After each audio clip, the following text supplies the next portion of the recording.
Pada saat Abu Bakar menjadi khalifah, yang paling pertama beliau lakukan adalah pada saat itu suku-suku Arab banyak yang murtad. Banyak yang murtad meninggalkan agama Islam. Ada yang murtad, ada yang mengaku nabi sendiri seperti ya orang-orang yang muncul Musailam al-Kadzab. Kemudian ada juga yang menolak membayar zakat. Muslim tapi tidak mau zakat lagi, zakat khusus untuk Nabi SAW. Waktu itu jadi keadaan Madinah sedih meninggalnya Nabi SAW. Pasukan juga terbatas, bayangkan kalau semua suku-suku Arab banyak yang murtad gitu kan. Maka Abu Bakar pun mengatakan pasukan Ushrah, pasukan yang telah dibentuk oleh Nabi SAW yang sudah keluar dari pinggir kota Madinah, di keluar kota Madinah, ingin menyerang Romawi gitu kan. Itu kata Abu Bakar, saya tetap akan mengirimnya. Kata Umar, ya Abu Bakar, Madinah sekarang akan diserang. Ya, ini bahaya, banyak orang yang murtad. Kenapa kita tidak tarik pasukan itu, bertahan dalam Madinah, mengirim dai-dai kepada mereka? Ini pendapat Umar. Apa kata Abu Bakar? Wahai Umar, saya tahu dulu kamu di zaman jahiliyah adalah orang yang sombong dan sangat kekar. Kenapa kamu jadi pengecut setelah masuk Islam? Gitu kan? Bukankah agama ini sudah sempurna? Bukankah Rasulullah SAW telah membentuk pasukan Usama? Demi Allah saya tidak akan melepas ya tali yang telah disampul oleh Nabi SAW, disimpul oleh Nabi SAW. Maka saya tetap akan utus pasukan tersebut dan tetap akan menyerang apa yang telah Nabi SAW suruh serang. Maka kata Umar, saya tidak melihat kecuali Allah telah membuka dada Abu Bakar. Maka pasukan pun tersebut keluar. Lalu apa yang terjadi ikhwah sekalian? Seluruh suku-suku Arab yang dilewati oleh pasukan Usama bin Zaid ketakutan gitu kan, dan mereka berkata pasukan sebanyak ini 7.000 orang tidak akan keluar dari Madinah, dari sarangnya, kecuali di dalam sarangnya pasti lebih banyak pasukannya, padahal sebenarnya lagi lemah Madinah. Maka akhirnya Jazirah Arab menjadi tenang. Makanya para ulama mengatakan Abu Bakar telah mengembalikan Islam di Jazirah Arab, dan selama Islam berjaya sampai hari kiamat Jazirah Arab, maka Abu Bakar panen pahalanya karena tetap mengirim pasukan Ushrah, pasukan yang telah dibentuk oleh Nabi Sallallahu Alaihi Wasallam. Kemudian kita lihat pada saat Abu Bakar jadi khalifah, ikhwas sekalian, apa khutbahnya, apa yang disampaikan, dan mana khalifah-khalifah kita sekarang, yang mana presiden-presiden kita yang berkata seperti ini, ya, perkataan yang luar biasa. Sekali lagi Abu Bakar tidak punya ijazah ikhwah, khusus masalah ekonomi, masalah politik, tidak ada sama sekali. Yang ada kitabullah wa sunnati Rasul sallallahu alaihi wasallam, itu saja. Kitab yang dibaca cuma satu, Al-Quran, ini rujukannya dan mengikuti sunnah Nabi sallallahu alaihi wasallam. Tidak ada yang lain, ini di atas segalanya. Kata dia waktu dia naik di mimbar dan dikhalifahkan, beliau mengatakan, sesungguhnya aku telah dipilih sebagai pemimpin kalian padahal aku bukan orang terbaik dari kalian. Jika aku berbuat baik, maka dukunglah aku. Jika sebaliknya, maka luruskanlah aku. Kalau ada yang salah, luruskan. Lalu beliau mengucapkan, ini yang jadi garis bawahi, ini sifat beliau, Siddiq. Beliau mengatakan, kejujuran adalah amanah. Kejujuran terutama dalam mempertahankan agama ini, membenarkan Allah dan Rasulnya, menerima kebenaran dan mempraktekannya adalah amanah. Dan kebohongan lawannya adalah khianat. Orang yang lemah di antara kalian adalah kuat di sisiku, sehingga aku mengembalikan haknya kepadanya insya Allah. Orang yang kuat di antara kalian adalah lemah di sisiku, sehingga aku mengambil hak darinya insya Allah. Tidaklah suatu kaum meninggalkan jihad. Ini garis bawah ikhwah ya. Wasiat Abu Bakar pertama naik mimbar, tidaklah satu kaum muslimin meninggalkan jihad di jalan Allah kecuali pasti Allah akan menimpakan kehinaan atas mereka. Ini yang pegang bukunya di halaman 164 ya. Kehinaan di atas mereka, tidaklah perbuatan keji. Jadi di sini Abu Bakar menekankan ya, yang kita sayangkan sekarang memang jihad ini hilang dari kaum muslimin. Hilang betul. Jadi nggak ada ya. Nanti betul-betul wilayahnya diserang baru bisa menyerang. Padahal jihad dalam Islam itu bisa terjadi dua keadaan. Kalau lagi diserang ini fardu ain, atau memang mau ekspansi Islam.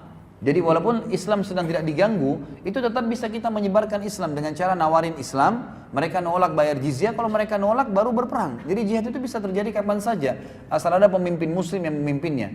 Abu Bakar mewasiatkan pada saat jadi khalifah, beliau mengatakan tidaklah satu kaum muslimin meninggalkan jihad Allah kecuali pasti Allah menimpakan kehinaan atas mereka. Dihina di mana-mana. Tidak ada yang bisa melawan umat Islam karena memang tidak membiasakan diri dengan jihad itu. Tidaklah perbuatan keji yang mewabah pada satu kaum kecuali Allah akan meratakan cobaan atas mereka. Dibiarin maksiat tidak ada yang luruskan, maka pasti Allah akan meratakan cobaan. Taatilah aku selama aku mentaati Allah dan Rasulnya. Ini prinsip dasarnya. Namun jika aku mendurhakai Allah dan Rasulnya, maka tidak ada ketaatan untukku atas kalian. Berdirilah untuk sholat, dirikanlah selalu sholat, dan semoga Allah merahmati kalian. Jadi kita lihat di sini bagaimana khutbahnya yang luar biasa. Abu Bakar radhiyallahu anhu. Di antara khutbah-khutbah yang beliau sampaikan yang masyhur adalah, tapi ini setelah beliau jadi imam ya, jadi pemimpin. Dan kita juga perlu tahu ikhwah, ini mungkin yang hilang di tengah-tengah kaum muslimin ya. Pemimpin negara, dia di zaman Nabi SAW, di zaman Khulafaur Rasyidin, Abu Bakar, Umar, Uthman, Ali, nanti kita lihat semua kisah-kisahnya. Itu memang yang jadi raja pada saat itu, mereka adalah imam masjid jami'. Jadi semestinya presiden kita itu, kalau mau ikutin hukum Islam, itu jadi imam di Istiqlal 5 waktu sholat. Subuh, duhur, asar, maghrib, isya. Yang kedua yang mesti diketahui adalah bahwasanya mereka memang selalu khutbah Jumat. Dan ini juga saya sekalian ingatkan masjid-masjid kita, sebenarnya tidak harus terlalu banyak khatib di masjid. Karena memang dalam Islam itu selama Abu Bakar jadi khalifah 2 tahun khatib Jumat, tidak pernah diganti. Ya, kecuali memang dalam peperangan lagi keluar, Nabi SAW tidak pernah digantikan khutbah Jumat. Umar juga begitu, Utsman juga begitu. Jadi mereka punya kewajiban, makanya mereka harus alim, faham hukum agama, mereka menyampaikan.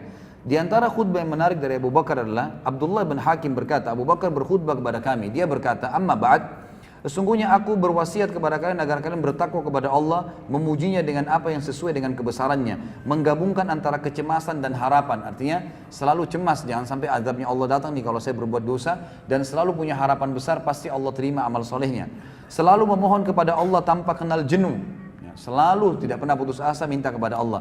Sesungguhnya Allah Ta'ala telah memuji Zakaria dan keluarganya dalam firman-Nya dalam surah Al-Anbiya ayat 90, a'udzubillahi minasyaitonirrajim, innahum kanu yusari'una fil khairati wa yad'una raghaban wa rahaba wa kanu lana khashi'in. Sungguh mereka selalu bersegera dalam mengerjakan kebaikan dan mereka berdoa kepada kami dengan penuh harap dan cemas, dan mereka orang-orang yang khusyuk kepada kami.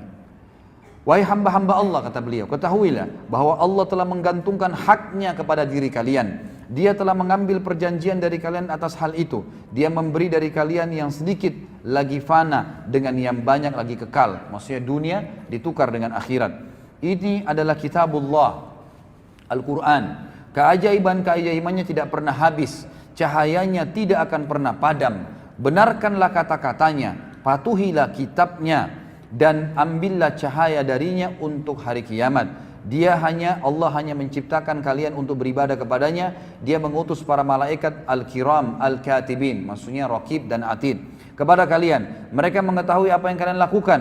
Kemudian ketahuilah wahai hamba-hamba Allah, kalian hilir mudik di dunia ini pagi dan petang kepada sebuah ajal yang ilmunya tidak kalian ketahui. Jika kalian mampu pada saat ajal itu tiba sementara kalian dalam sebuah amalan karena Allah mau amalan itu, maka lakukanlah. Namun kalian tidak akan mampu demikian kecuali dengan pertolongan Allah. Maka berlombalah mendahului ajal kalian yang masih tersisa waktunya sebelum ia habis, sehingga ia mengembalikan kalian pada perbuatan buruk kalian. Artinya kalau kalian tidak beramal soleh, pasti kalian akan berbuat buruk otomatis.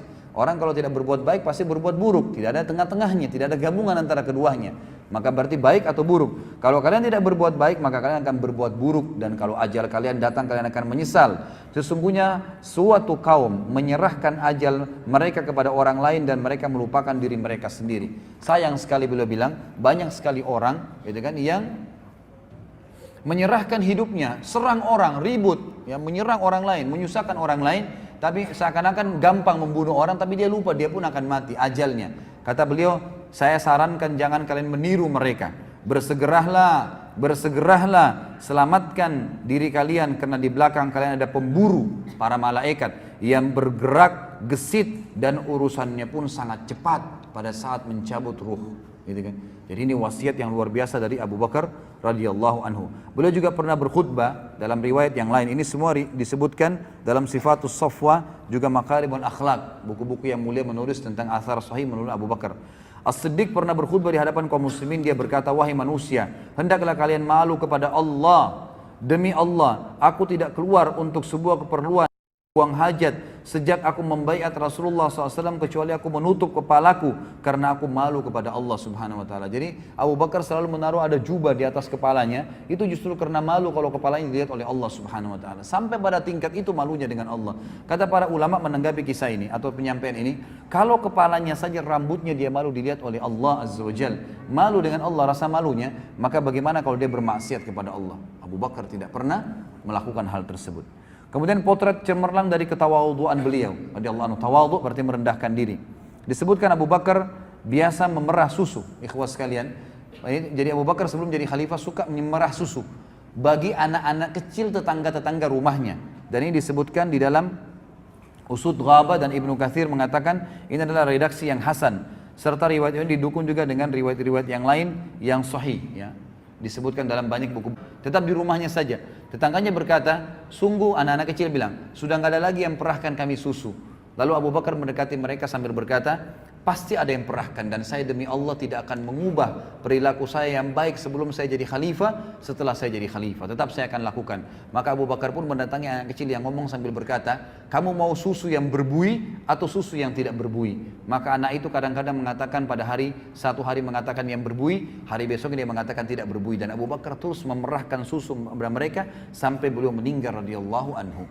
Jadi memerah susu untuk tetangganya, yaitu pada saat beliau menjadi khalifah. Dan ini luar biasa.